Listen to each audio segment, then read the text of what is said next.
So resources that I did not know about were Safe Place in general. Getting into service there, I started out with one-on-one therapy. And I didn't think that it was working. In hindsight, now I see how much it helped. But while I was in it, I didn't feel like it was helping, and I was very angry. I had a lot of questions. And so then I graduated from one-on-one therapy to group therapy. And that was where I met people who were like my family, people who I'm still very good friends with today. Crime victim services was very frustrating.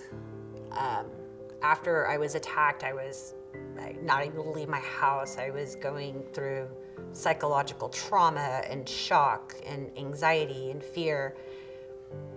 And I had been working in property management at that time, and there was no way I could ever do that job again. So crime victims compensation had me covered for 1 month.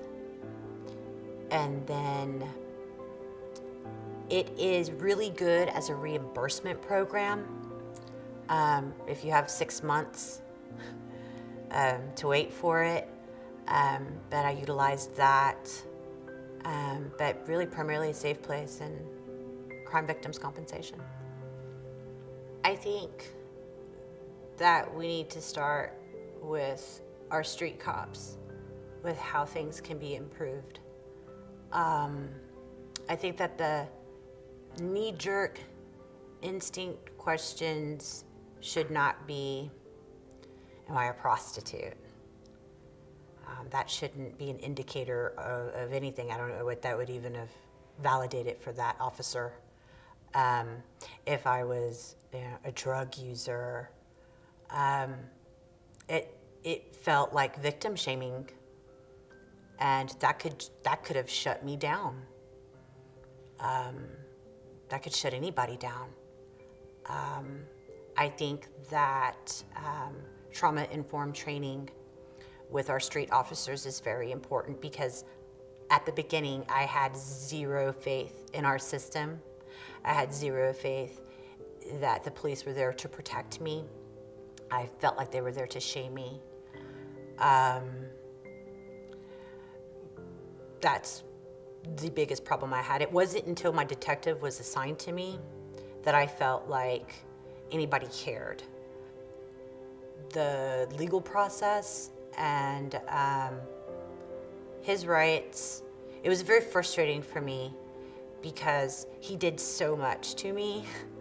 But it was really, so it's like you can't, he's gonna get charged with what's, the time you're gonna get.